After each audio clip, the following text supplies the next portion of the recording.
15장 21절로 28절의 말씀, 신약성경 25면에 있습니다. 마태복음 15장 21절부터 28절까지 우리 내용 생각하면서 천천히 함께 합독하면서 말씀의 의미를 함께 새기도록 하겠습니다. 다 찾으신 줄로 알고 21절부터 함께 합독합니다. 시작.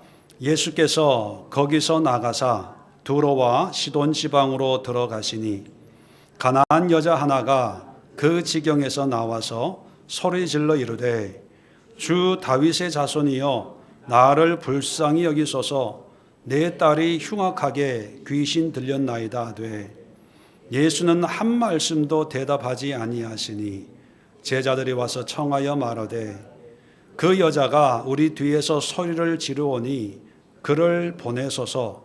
예수께서 대답하여 이르시되 나는 이스라엘의 집 잃어버린 양 외에는 다른 데로 보내심을 받지 아니하였노라 하시니 여자가 와서 예수께 절하며 이르되 주여 저를 도우소서. 대답하여 이르되 자녀의 떡을 취하여 개들에게 던짐이 마땅하지 아니하니라. 여자가 이르되 주여 올소이다마는 개들도 제 주인의 상에서 떨어지는 부스러기를 먹나이다 하니 이에 예수께서 대답하여 이르시되 여자여 내 믿음이 크도다. 내 소원대로 되리라 하시니 그때로부터 그의 딸이 나으니라. 아멘. 자, 오늘 이 말씀을 가지고 믿음이 소원을 이루다.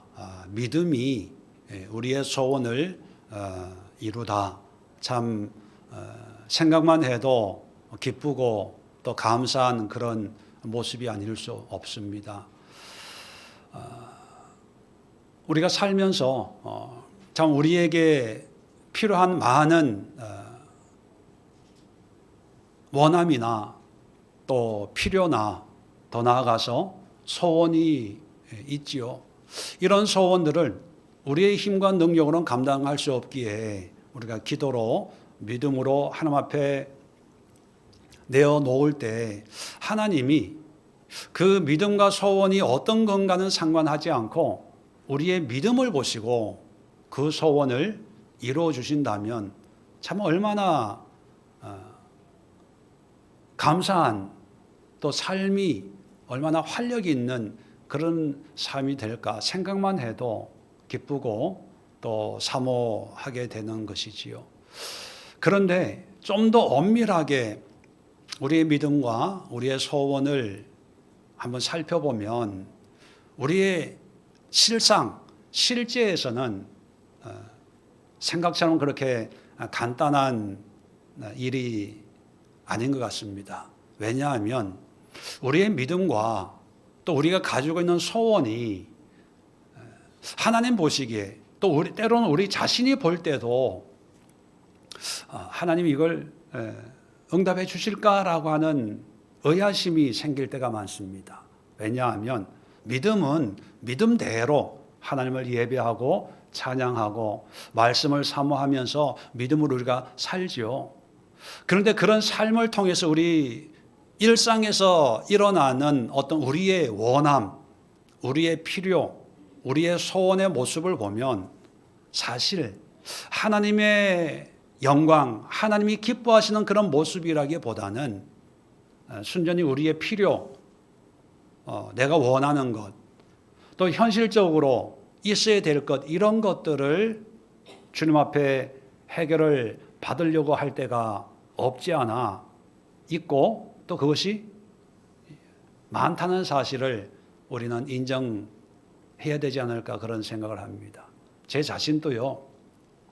어떤 때는 기도하면서 내 마음속에 이런 음성이 들릴 때가 있어요.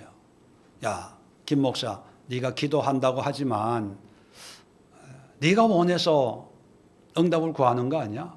너의 필요를 따라 구하는 거 아니야?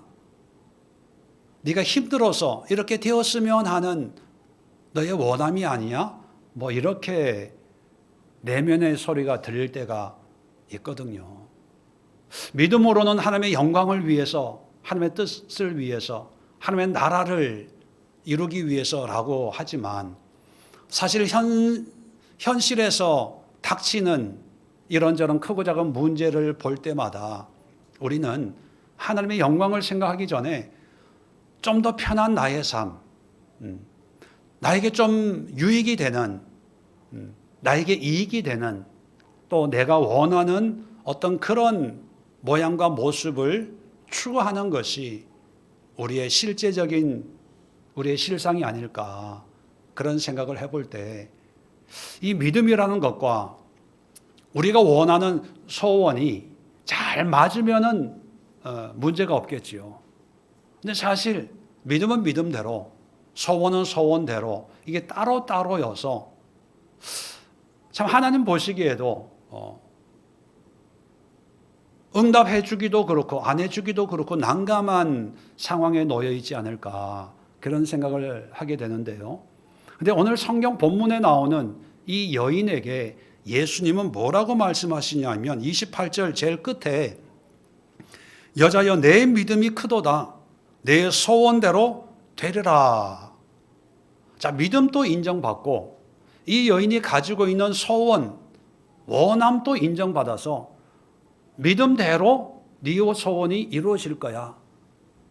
두 개 다 인정받는 그런 은혜를 누리게 되는 걸 보면서 소원은 다 누구에게나 있잖아요. 근데 문제는 이 여인은 어떤 믿음을 가지고 있었길래 예수님이 믿음도 인정받고 또 소원, 그 소원의 내용이 뭔지, 물론 구체적으로 자기 딸이 고침받는 거였지만 내 딸이 고침받게 되리라 이렇게 얘기하지 않고 소원이 이루어지리라, 이건 백지수표와 같은 거거든요. 어떤 믿음이었길래 하나님이, 예수님이 이 여인에게 이런 백지수표를 끊어줬을까? 우리가 한번 살펴보면서 이 여인의 믿음과 우리의 믿음을 한번 비교해 보는, 그리고 도전받는 시간이 되었으면 좋겠습니다. 자, 21절에 보면 예수께서 거기서 나가사 두로와 시돈 지방으로 들어가시니, 자, 40일 기도 여정 가운데 우리가 말씀을 보고 있지요. 지난주까지 이제 갈릴리 중심으로 예수님이 전도 사역을 하시다가 그 갈릴리의 사역의 결산이 뭡니까? 떠나는 자가 있고 배신하는 자가 있고 또 믿음은 없지만 그래도 기대를 가지고 예수님께 머물러 있는 사람이 있고, 그리고 12 제자들처럼 믿고 따르는 그런 소수의 사람들이 있습니다. 생각처럼 예수님이 사역을 하고 예수님이 말씀하셨는데 사람들은 그렇게 듣질 않아요. 자, 그런 걸 보면 참 저도 힘을 얻습니다. 예수님의 말씀에도 은혜를 못 느끼는데 저 같은 부족한 목사가 설교한다고 뭐 그렇게 감동을 받겠습니까? 말씀이 어렵다, 뭐 안 들어온다, 뭐 당연한 거죠. 자, 이런 갈릴리 사역을 마치고 이제 예수님이 이방 지역으로 이제 새로운 목표를 가지고 이제 갑니다. 그 이방 지역으로 가는데 오늘 본문은 두로와 시돈 지방으로 가셨다고 기록하고 있지요. 이스라엘의 지도를 놓고 보면 제일 위쪽에 지중해 쪽으로 있는 그 지역이 두로와 시돈 지방입니다. 이 두로와 시돈 지방은 이스라엘 영토는 아니지요. 시리아 영토로서 고대로부터 우상 숭배의 아주 중심적인, 우리 구약 성경을 보면 아합 시대, 엘리야 때에 아합의 아내 이세벨의 고향이 두로와 시돈이거든요. 그 이세벨이 자기가 섬기던 우상을 이스라엘에 수입해서 보급을 했던, 전통적으로 우상 숭배의 온상제와 같은 그런 지역이 두로와 시돈입니다. 이 지역으로 갔다는 얘기는 이 지역에도, 이방인에게도, 우상 숭배하는 사람에게도 복음이 필요하다는 거지요. 자, 그곳에 갔는데 22절에 보니까 가나안 여자 하나가 소리를 지릅니다. 주 다윗의 자손이여 나를 불쌍히 여기소서 내 딸이 흉악하게 귀신이 들렸습니다. 아주 소리를 지르는 한 여인이 등장을 합니다. 마태는 이 여인을 가나안 여자 이렇게 일반적으로 표현을 하고 있습니다. 그런데 마가복음 7장에도 병행 구절이 있거든요. 그 마가는 이 여인에 대해서 좀 더 상세하게 우리에게 소개해 주고 있는데 헬라인이요 수로 보니게 족속이라 이렇게 설명을 해주고 있습니다. 헬라인이라고 하는 것은 이방인 로마 사람이라는 거예요. 그리고 수로 보니게라는 말은요, 수로라는 말은 시리아라는 말이고요, 보니게라는 말은 페니키아라는 뜻입니다. 시리아와 페니키아 지역에 있는 사람, 우리가 보통 뭐 경상도 사람, 전라도 사람, 충청도 사람 이렇게 표현하는 것처럼 그 지역에 사는 족속, 그러면 시리아, 페니키아 족속이라고 하는 것은요, 로마인으로서 이 두로와 시돈, 그 페니키아 사람들은 전통적으로 해상무역을 오래 한 족속입니다. 해상무역을 했다는 얘기는 요즘 말로 하면 부자라는 거예요. 이스라엘은 정통적으로 농사와 목축이었는데 그 얘기는 좀 가난했고 이 가나안 여인이 속했던 시리아 페니키아인들은 장사를 하다 보니까 세상의 문물이나 어떤 문화나 또 물질적인 이런 부여를 누리는 그런 로마인들이었다는 거죠. 그러면 이 여인은 좀 사회적으로 또 경제적으로 좀 넉넉한 그런 사람이라는 것을 우리가 알 수가 있습니다. 자, 이 여인이 자기 딸의 문제를 가지고 예수님께 다가오는데 23절에 보면 예수님은 한 말씀도 대답하지 않아요. 그러니까 뒤에서 자꾸 소리 지르니까 옆에 있던 제자들이 예수님 어떻게 이 여자 좀 어떻게 해서 떨궈 주세요. 뭐 이런 말씀을 이제 청하는 거죠. 자, 그랬더니만 24절에 예수님이 나는 이스라엘 집에 잃어버린 양 외에는 다른 데로 보내심을 받지 아니하였다. 이 얘기는 뭡니까? 이스라엘의 잃어버린 양, 유대인들의 잃어버린 영혼들 외에는 이방인에는 관심이 없어. 이런 얘기거든요. 근데 사실 이 말씀은 지금 상황과 맞지 않아요. 왜? 이방인 지역에 가신 이유가 뭐겠어요?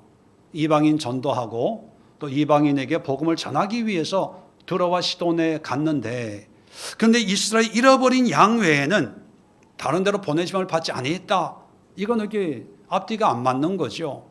그렇게 보면 예수님이 이방인에 관심이 없다라고 하는 그게 아니라 어떤 예수님의 의도가 엿보이는 하나, 예수님의 어떤 계획이, 이 여인에 대한 계획이 뭐 있는 것 같은 그런 뉘앙스를 가지고 있다는 거죠.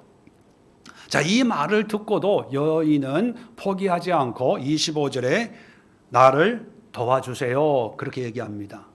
그런데 이 말을 듣고 예수님이 26절에 또 대답이 뭐냐 하면 자녀의 떡을 취하여 개들에게 던짐이 마땅하지 않다. 이 개라고 하는 것은요, 당시의 표현법으로는 유대인들이 이방인들을 경멸적으로 묘사하는 단어가 개입니다. 아주 부정한, 상종해서도 안 되는 그런 사람들의 어떤 비하시키는 표현이 개거든요.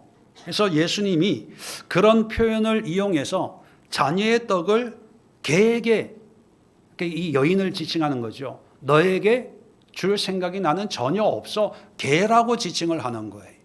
자, 그런데 놀라운 것은 27절에 주여 올소이다. 맞습니다. 내가 개입니다. 그런데 개도 주인의 상에서 떨어지는 부스러기를 먹습니다. 부스러기라도 주세요. 나 개 맞아요. 당신 말이 옳습니다. 이렇게 나오는 거예요. 여러분, 보통 일반적으로 예수님의 인품이나 생활이나 뭐 여러 가지 모습을 보면 평소와는 다른 예수님의 반응입니다. 처음에는 무시를 해요. 그 다음에는 거절합니다. 그 다음에는 모욕까지 줘요. 예수님이 이렇게 대한 적이 없었거든요. 어떤 죄를 지었든지 간에 불쌍히 여기고 측은히 여기고 긍휼히 여겨서 나병 환자도 만져주시고 소경 환자도 소경도 눈을 만지시면서 눈을 뜨게 하시고 벙어리도 그 입을 열어서 말이 혀가 풀리도록 하신 분인데 오늘의 이 모습은 지금까지 예수님의 어떤 그런 일반적인 모습에 비하면 파격적인 그런 모습을 우리에게 보여줍니다.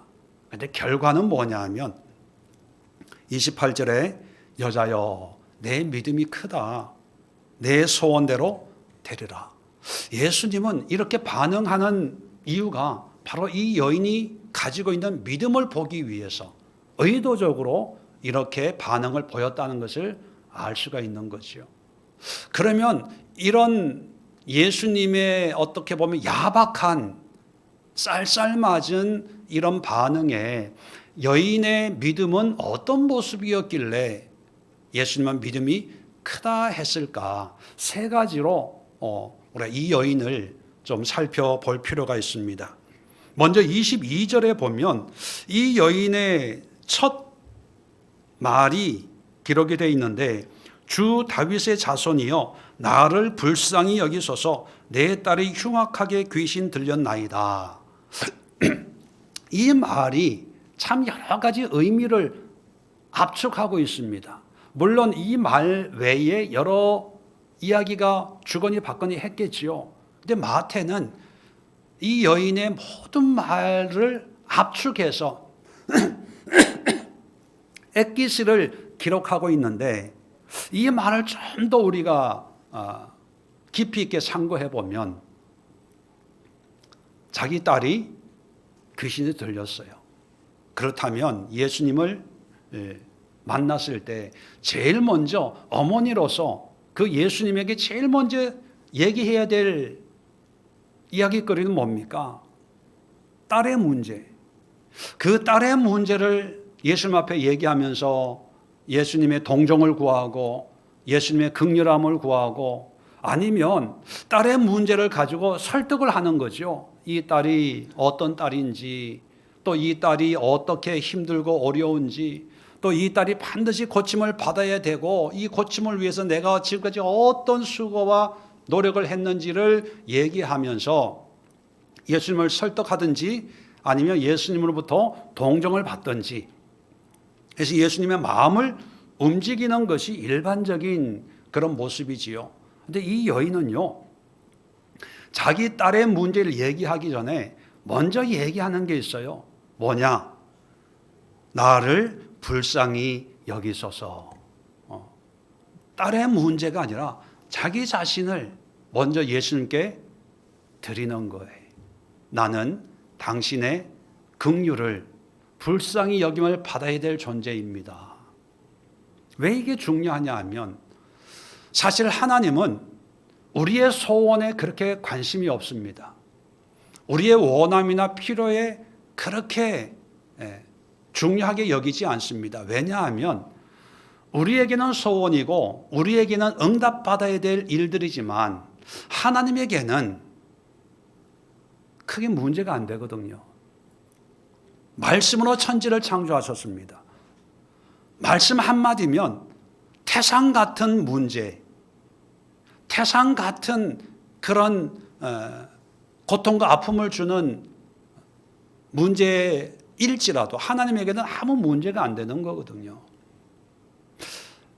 근데 하나님이 우리는 문제에 집중하게 되지만 하나님은 어디에 관심을 가질까요? 우리 자신이에요, 우리 자신.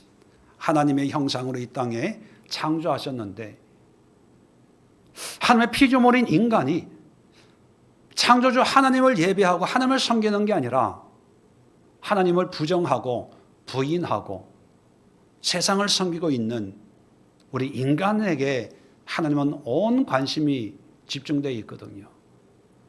그런데 사람들은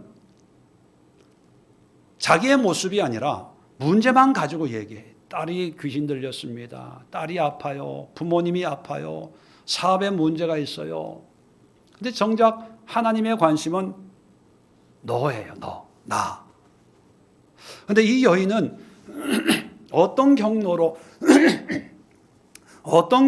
이런 하나님의 마음을 알았는지는 모르지만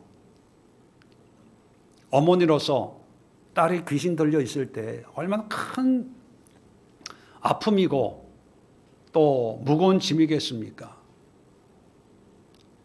이 짐을 해결하려고 아마 사회적으로 또 경제적으로 여유가 있으니까 아마 안 해본 것도 없고 안 다녀본 것도 없고 안 먹어본 약 없고 뭐 요즘식으로 뭐 무당 불러서 푸닥거리도 하고 뭐도 하고 점도 보고 다 했을 거예요.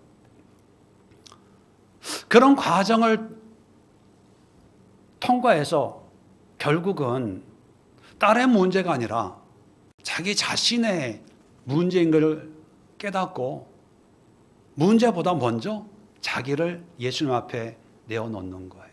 이 모습을 보고 예수님은 이 여자가 좀 특별하구나라는 생각을 가지고 그 다음부터 무시하고 또 거절하고 모욕하는 이런 의도적인 행위를 통해서 이 여인의 믿음을 아마 살피려고 하셨지 않았을까.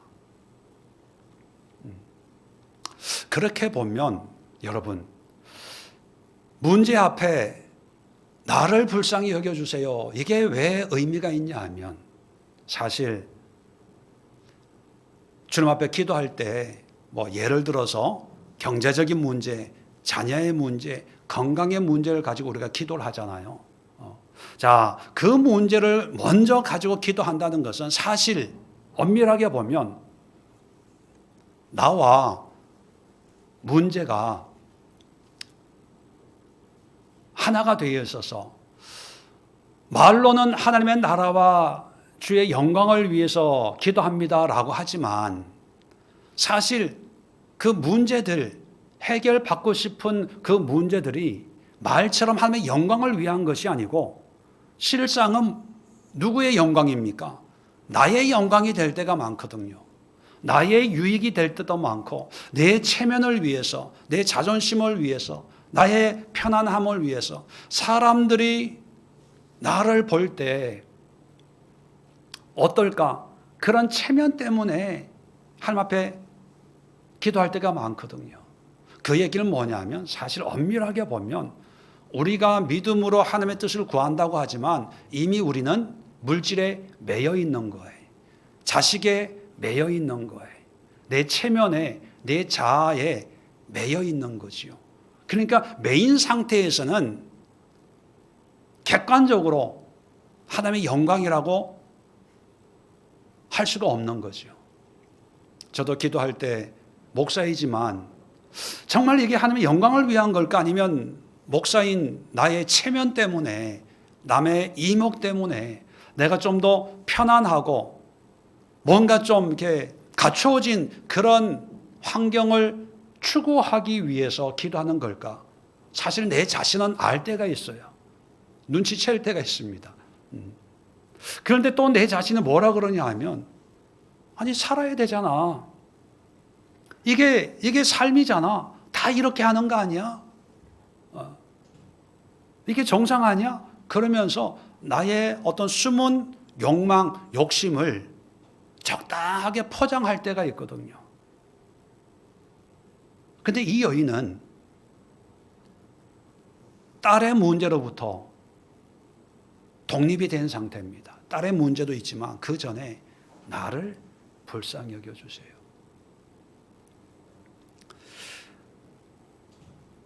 이런 모습을 유대인들에게도 갈릴리 사역에서도 보지 못한 이런 믿음의 모습을 이방 여자한테서 보고 예수님은 아주 흥미있게 생각을 하셨을 것입니다.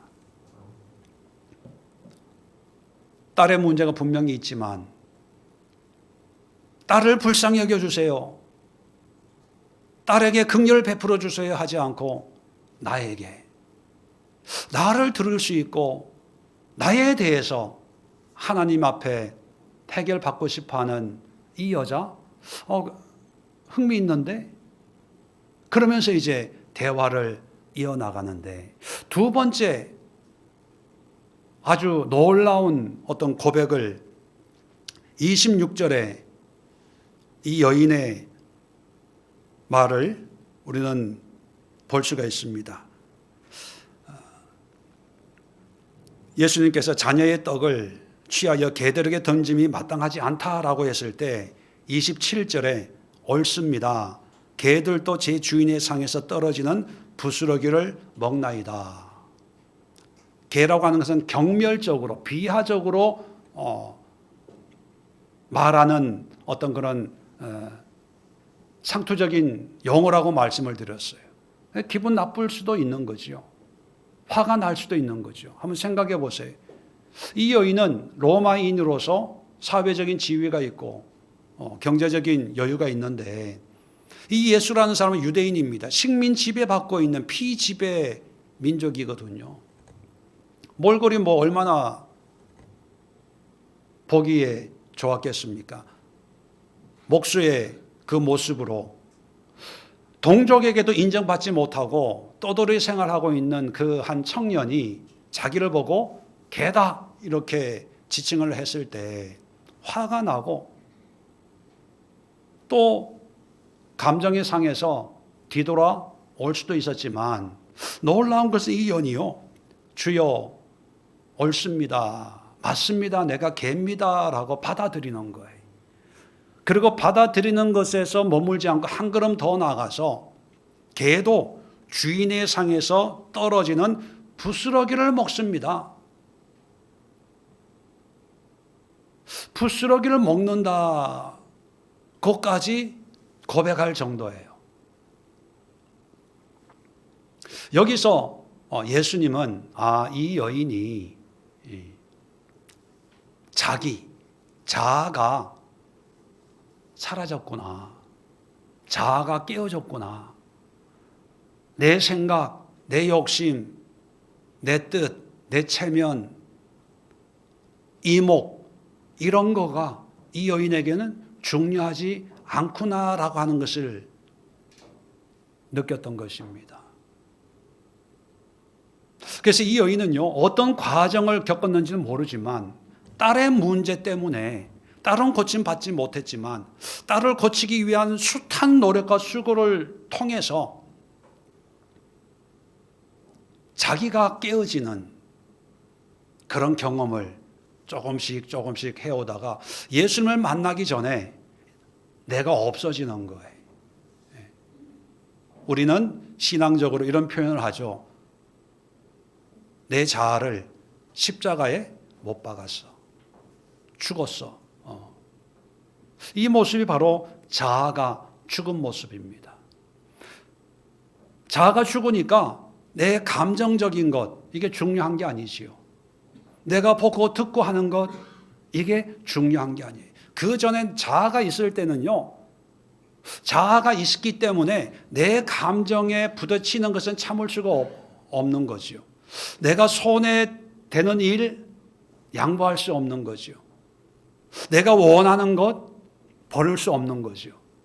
그런데 자아가 죽으니까 어떤 감정적인 거나 남들이 나를 어떻게 보든지, 남들이 어떻게 얘기하든지, 또 내 안에 이건 꼭 해야 돼, 또 이건 이루어야 돼, 이런 게 없어지는 거예요. 죽은 자는 말이 없다라는 말이 있고, 또 죽기 전에 하는 말을 우리가 유언이라고 하면서 그 유언의 무게를 특별하게 어떤 의미를 존중해 주지 않습니까? 왜냐하면 일반 살아있을 때는 말을 해도요, 그것이 어떤 자기 중심적인 말이 될 수 있고 자기의 유익이나 자기의 이기적인 목적이 가미된 말이기 때문에 그 말을 참 유심히 저울질해야 되지만, 죽음을 눈앞에 둔 사람의 말은 자기의 어떤 욕심, 욕망, 숨겨진 야망 이런 게 없거든요. 죽음 앞에 그건 누구나 다 진실해지고 솔직해지지 않습니까? 그래서 유언이라고 하는 그 말이 존중을 받고 무게가 있는 거지요. 자, 이 여인도 마찬가지입니다. 자아가 죽지 않았다면 딸의 치료도 어떤 면에서는 자기의 체면 때문에 남들이 보기에 나를 어떻게 볼까 창피하고 부끄럽고, 또 우리 케이스에 우리의 상황에서 보면 물질 문제, 또 가정 문제, 사업 문제, 이런 게 다 남들 보기에 뭐 이런 어떤 숨겨진 욕심과 욕망과 자존심과 자아, 이런 것들이 뒤섞여 있을 수 있거든요. 그러니까 하나님 보시기에는 우리가 구하는 것이 항상 옳지만은 않은 그런 모습들이 대부분이었을 겁니다. 그런데 자아가 죽은 사람의 고백을 하나님이 들었을 때는 객관성이 보장이 되는 거예요. 아, 이것은 자기 욕심으로 구하는 게 아니구나. 자기 체면 때문에 구하는 게 아니구나. 자신의 이기적인 욕심이나 자존심 때문에 이렇게 해달라고 구하는 게 아니고 정말로 이 사람에게 이 문제는 중요한 거구나. 그거를 하나님도 느낄 수 있는 거거든요. 그렇게 보면 성경 전부를 보면 하나님의 사람, 또 하나님의 일을 하는 사람들의 공통점이 뭐냐면 다 하나같이 하나님 안에서 자아가 깨어지고 무너진 사람들이라는 거예요. 아브라함도 그랬고 모세도 그랬고 뭐 다윗도 말할 것도 없고요.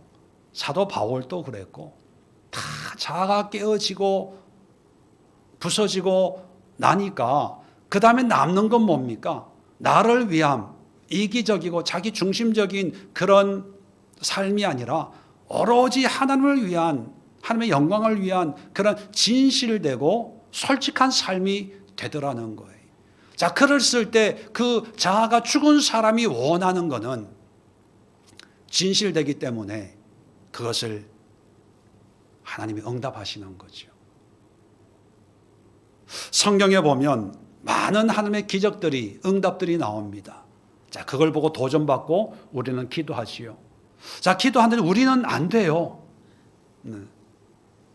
성경에는 있는데 왜 나에게는 안 이루어지지? 여러 가지 문제가 있지만 안 이루어질 때 한번 점검해 봐야 될 게 뭐냐. 이 여인처럼 딸의 문제가 해결 안 된다고 해결 안 되나 보다 하지 마시고 이 여인처럼 나를 불쌍히 여겨 주옵소서. 내 자신에 집중하는 거예요. 내 내면에 또 다른 나의 자아의 모습이 정말 살아서 감정으로, 이성적으로, 논리적으로 계산하고 판단하고 재단하고, 근데 그 판단하고 재단하는 그것이 내 자아가 살아있으면요, 기본적으로 필연적으로 내 중심적이 돼, 이기적이 된다는 거예요. 왜냐하면 우리는 여전히 죄를 가지고 있잖아요. 죄성이 있잖아요. 이 죄성이 있는 상태에서는요, 아무리 몸부림쳐도요, 내 중심적이 되고 나를 앞세우게 되고 또 내가 인정받고 싶은 그런 욕망이 항상 꿈틀거리거든요. 그럴 때 그 내 자아를 꺾고 깨뜨리고 죽이는 그런 수고를 우리가 해야 된다는 거예요. 그래야 내가 가진 이 원함, 필요 또는 소원이 나만을 위한 것이 아니고 이것이 객관적으로 하나님의 나라를 위한 겁니다. 하나님을 위한 겁니다. 이웃을 위한 겁니다. 이게 인정을 받을 수가 있는 거예요. 내가 죽지 않으면요, 어떻게 하든지 내 안에 있는 이 죄들이 우리의 생각과 마음을 움직여서 뭔가 나의 떨어지는 콩고물이라도 생기도록 우리의 죄성이 끊임없이 우리 자아를 충동질하고 있거든요. 근데 그 죄성으로부터 벗어날 수 있는 방법은 하나밖에 없습니다. 성경적인 원리는 뭡니까? 죽는 거예요. 그렇다고 여러분, 생명을 끊으라는 얘기는 아니지요. 예수 안에서 십자가에 내 자아를 못 박는 거예요. 그래서 사도 바울은 날마다 죽는다, 그런 고백을 한 거지요. 자, 이 여인에게 있어서 이런 고백을 하기까지 하루 이틀 걸린 게 아니라 아마 그 삶 속에서 산전수전을 겪으면서 이런 내 자아가 죽는 그런 과정을 겪었을 것입니다. 그런데 어느 순간에 지금 예수님을 처음 만나는 상황이거든요. 아마 예수님을 만나기 전에 예수님에 대한 이야기를 들었을 거예요. 소문을 들었을 것입니다. 그리고 그 예수가 누구인지를 이제 알게 되는 거죠. 자, 그렇다면 이 여인에게 예수는 어떤 존재일까? 마지막으로 우리가 한번 이 여인의 고백을 다시 한번 확인을 해보면 22절에 보면 처음 예수님을 만났을 때 주 다윗의 자손이요, 이렇게 예수님을 호칭합니다. 이 말이 오늘날에는 우리에게는 너무 익숙하고 평범한 고백이지만 이 당시에는 엄청난 획기적인 그런 고백이거든요. 주라는 것은 주님이라는 뜻입니다. 주인 또는 하나님, 나의 왕, 이런 뜻이고요. 다윗의 자손이라고 하는 것은 메시아라는 뜻입니다. 이 고백이 유대인이 아니라 이방인 여인의 입에서 이 고백이 나왔다는 것은 엄청난 충격이고 놀라운 일입니다. 그리고 그 이후로부터 이 여인은 예수님을 항상 주여, 주님, 이런 표현을 25절에도 주여 저를 도우소서, 27절에도 주여 올소이다. 이 예수님을 하나님, 주인으로 섬깁니다. 어떤 과정 속에 이런 고백이 형성이 됐는지는 모르지만 아무튼 이 여인은 예수님을 자기의 주인으로 섬기는 거죠. 그런 마음이 있을 때 예수님이 개에게 던지는 것이 옳지 않다라고 했을 때 27절에 이 말을 어떻게 받아들이냐면 개들도 제 주인의 상에서 떨어지는 부스러기를 먹나이다. 개와 주인의 관계로 자신과 예수님의 관계를 설정을 하고 있는 거예요. 개와 주인을 생각해 보면요, 여러분, 주인이 개에게 먹을 것을 줘야 되는 의무는 없어요.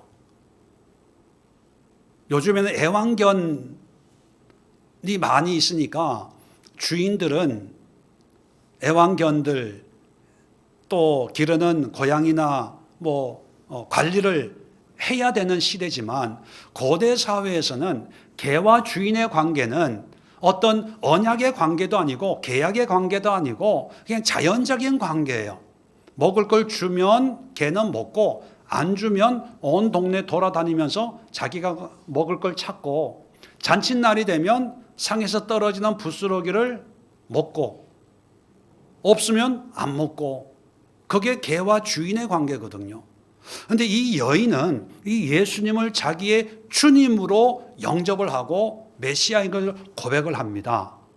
그런데 이 고백에 아주 중요한 의미가 담겨져 있는데 이 고백을 예수님의 개라고 하는 그 말을 받고 주인의 상에서 떨어지는 부스러기를 개도 먹습니다라고 하는 그 의미는 주인이 개에게 먹을 걸 줄 때도 있고 안 줄 때도 있지만, 그러나 개의 입장에서는 주면 먹고 안 주면 안 먹고 부스러기가 있으면 부스러기로도 만족합니다, 이런 고백이거든요. 이걸 좀 현실로, 이 여인의 현실로 적용을 하면 이 고백이 어떤 고백이냐면 당신이 나의 주인입니다, 나의 하나님입니다, 그래서 당신이 내 딸을 고쳐주면 감사하고 고쳐주지 않아도 주인의 뜻에 나는 따르겠습니다. 이런 고백인 거예요. 이 여인에게는 딸의 문제가 너무 크고 이게 소원이에요. 왜? 소원대로 되라 했더니만 그 딸이 낳은 걸 보면 이 여인의 소원은 딸이 낳는 거예요. 그런데 이 여인에게 예수님 앞에서는 내 소원보다도 더 중요한 게 뭡니까? 당신은 나의 주인입니다 라고 한 믿음이에요. 믿음.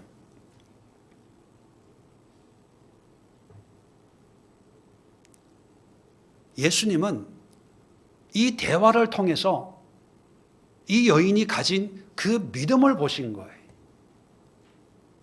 여기에 한 번도 믿습니다는 말이 안 나와요.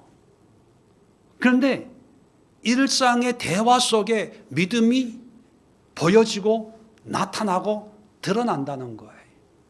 우리는 믿음의 고백, 믿음의 확신, 믿음, 신앙, 믿습니다. 주여 삼창하고 그게 믿음이라고 생각을 하지만 예수님은요, 우리의 일상, 우리의 대화, 우리의 생각 속에 믿음을 찾아내는 거예요. 근데 이 여인에게서 찾아낸 믿음은 하나님의 온전한 주권을 믿는 그 믿음을 가지고 있었더라는 거예요. 그래서 예수님은 내 딸을 고쳐줄게 하지 않고 내 소원대로 되리라. 왜 소원이라는 표현을 쓸까요? 예수님은 이런 믿음을 가지고 있다면 그가 가진 어떤 소원, 어떤 원함도 이기적이거나 세상적이거나 자기의 유익을 취하는 그런 요구가 아니라는 확신을 예수님이 가졌기 때문입니다. 대부분 고쳐달라고 하면 내가 고쳐줄게. 그 문제를 해결해 주셨어요. 그런데 이 여인이 유일하게 어떤 특정 문제지만 그 특정 문제만을 해결해 주는 것이 아니라 일반적으로 네 소원, 네가 원하는 것 다 될 거야. 엄청난 축복이에요. 이런 축복이 유대인이 아니라 이방인을, 그리고 남자가 아니라 여성을, 그리고 정상적인 가정이 아니라 딸이 귀신 들린 이런 문제 있는 가정의 여인에게 했다는 것이 우리에게는 어쩌면 도전이 되는 거예요. 아, 나에게도, 나 같은 사람에게도 나의 소원이 이루어질 수 있겠구나. 그렇다면 우리는 결론적으로 어떤 믿음을 가져야 되겠습니까? 이 여인이 간절히 예수님을 쫓아다녀서 인정받았을까요? 열심히 예수님 가는 데마다 절절절절 쫓아다니고 또 조용해라 그래도 막 예수님을 찾는 걸 우리가 이제 신앙의 접목하면 기도라고 볼 수 있습니다. 그죠? 응답될 때까지 부르짖어서 해결받았을까요? 아니에요. 오해하지 마세요. 어떤 분들은 지칠 줄 모르고 끈기 있게 끝까지 예수님을 붙잡아서 그러면 응답 받는다라고 이해할 수 있을 법도 한데 성경이 말하는 건 그거하고 전혀 관계가 없어요. 성경이 말하는 것은 우리의 믿음입니다. 그래서 이 내 믿음이 크도다 소원대로 되라 했을 때 딸이 고침받은 것은 치료받았잖아요. 응답받은 거예요. 근데 이 응답이 중요한 게 아니라 이 응답을 어떻게 받았냐가 중요한 거거든요. 어떻게 받았습니까? 믿음 때문에. 어떤 믿음이냐? 두 가지를 말씀을 드렸어요. 세 가지. 첫 번째는 나를 불쌍히 여기소서. 문제 가지고 나가지 마시고요. 문제로 예수님을 설득하려고 하지 마시고 어려움을 가지고 하나님의 동정을 받으려고 하지 마시고요. 여러분 자신을 내어드리십시오. 하나님 나를 불쌍히 여겨 주옵소서. 내가 교만하고 강팍하고 믿음이 없습니다. 우리 자신을 하나님 앞에 내어놓을 때 하나님은 우리 자신을 보기를 원하지 내가 가지고 온 기도 제목 이렇게 해주세요. 이렇게 될 줄로 믿습니다. 이건 하나님에게는 별로 호감을 끄는 모습이 아닙니다. 진정한 믿음은 나를 드리는 거예요. 나를. 이번 40일 기도 기간 이제 반 이제 지나왔는데 이 기도회 기간 동안 여러분 물론 우리 모두에게 문제가 있어요. 귀신 들린 딸과 같은 그런 정말 해결받아야 될 문제들이 있는데 그걸 앞세우지 마시고 하나님 나를 불쌍히 여겨 주옵소서. 나에게 하나님의 은혜가 임하게 하옵소서. 나를 들으시고 두 번째는 뭡니까? 내 자아를 깨뜨리십시오. 우리가 한 기도드린 그 기도의 제목의 많은 경우가 사실 내 욕심 때문에 나의 원함 때문에 내가 좀 더 편하고 내가 좀 더 유익한 삶을 살려고 하는 어떤 그런 속성이 숨어 있는 기도 제목들이 많거든요. 그러니까 그것은 하나님 보시기에 객관적인 보편 타당한 어떤 기도의 응답의 모습이 아니고 너 잘 되려고 하는 거 아니야. 너 좀 편하려고 하는 거 아니야. 너 체면 때문에, 너 자존심 때문에, 너 얼굴 세우려고 하는 거 아니야. 이럴 수 있거든요. 근데 이걸 방지하는 방법은 말씀드렸지만 내 자아를 죽는 거예요. 내 자아를. 그 자아를 죽이는 방법이 뭐냐면 예수님이 십자가에 돌아가셨듯이 우리도 십자가에서 내 생각, 내 욕심 이걸 죽이는데 나를 죽이기 가장 좋은 방법 중에 하나가 뭐냐면 회개입니다. 회개. 할렐루야. 회개. 회개를 하다 보면 어느 순간부터 내가 없어지고 전에는 말 한마디 누가 하면 못 참았어요. 그런데 점점 내 자아가 죽는 과정 속에 그런 얘기 들어도 화가 안 나. 그렇지. 뭐 나같이 부족한 사람이 뭐 이렇게 되는 거예요. 옳소이다 인정하는 것처럼 받아들이게 되는 거예요. 그런 받아들임이 될 때 아 내가 많이 죽었구나 이걸 깨달아지는 거죠. 자, 내 자가 죽었을 때 내가 원함은 나의 유익이 아니라 하나님의 유익이나 이웃의 유익이 되는 거죠. 자, 마지막은 뭡니까? 하나님 나의 주인이에요, 주인. 모든 결정은 주인이 하는 거예요. 우리는 그저 떨어지는 부스러기가 있으면 먹고 없으면 안 먹고 이게 어떤 뜻입니까? 기도 응답이 자아가 살아있을 때 꼭 이렇게 이루어져야 된다고 생각했는데 자아가 죽고 나니까 어떤 생각이 드냐 하면 이루어지는 것도 감사하고 안 이루어지는 것도 감사하고 하나님이 결정하셔서 이루어지는 것도 하나님의 무슨 뜻이 있겠지. 이루어지지 않는 것도 무슨 하나님의 뜻이 있겠지. 그래서 환경과 상황에 관계없이 내 인생의 모든 주권이 하나님께 있다. 하나님의 주권을 인정할 때 이제 내 원함이 하나님의 원함이 되고 내 소원이 하나님의 소원이 되고 내 뜻이 하나님의 뜻이 되어지는 거예요. 여러분, 이 가나안 여인이 이방인이지만 이런 특별한 은혜를 누릴 수 있었다면 이런 은혜에 예외는 없다는 거 아닙니까? 그죠? 어느 시대 누구에게나 이런 마음으로 이런 신앙으로 하나님 앞에 나아간다면 오늘도 여전히 하나님은 내 믿음이 크도다. 믿음을 보시고 소원이 이루어지는 거지. 내가 얼마나 간절하게 열심히 어떤 문제를 가지고 하나님 앞에 나아갔을 때 하나님이 문제 보고 응답하는 게 아니라는 것을 다시 한번 깨달으시고 내가 가진 믿음의 모습은 어떤 모습인지 이 여인의 믿음의 모습과 비교해 보면서 여러분 한번 도전 받으시고 이런 믿음을 가지려고 한번 열심히 노력하고 수고하고 애쓰는 2026년 되기를 간절히 바라봅니다. 남은 기도회 동안 우리 열심히 기도하고 이런 은혜를 우리 다 함께 누리는 그런 축복을 함께 공유하기를 주님의 이름으로 다시 한번 축원을 드립니다. 기도하겠습니다. 좋으신 하나님 아버지 감사합니다. 오늘 가나안 여인이 그의 믿음으로 소원을 이루는 특별한 은혜를 누리는 것을 보면서 이제 우리가 가진 믿음이 어떤 믿음인가 한번 되돌아보고 확인해보는 그런 시간을 통해서 우리도 이 여인이 가지고 있는 이런 믿음을 통해서 우리의 소원, 우리의 원함, 우리의 기대가 아니라 하나님의 소원, 하나님의 뜻, 하나님의 원하심을 이루어가는 능력이 있는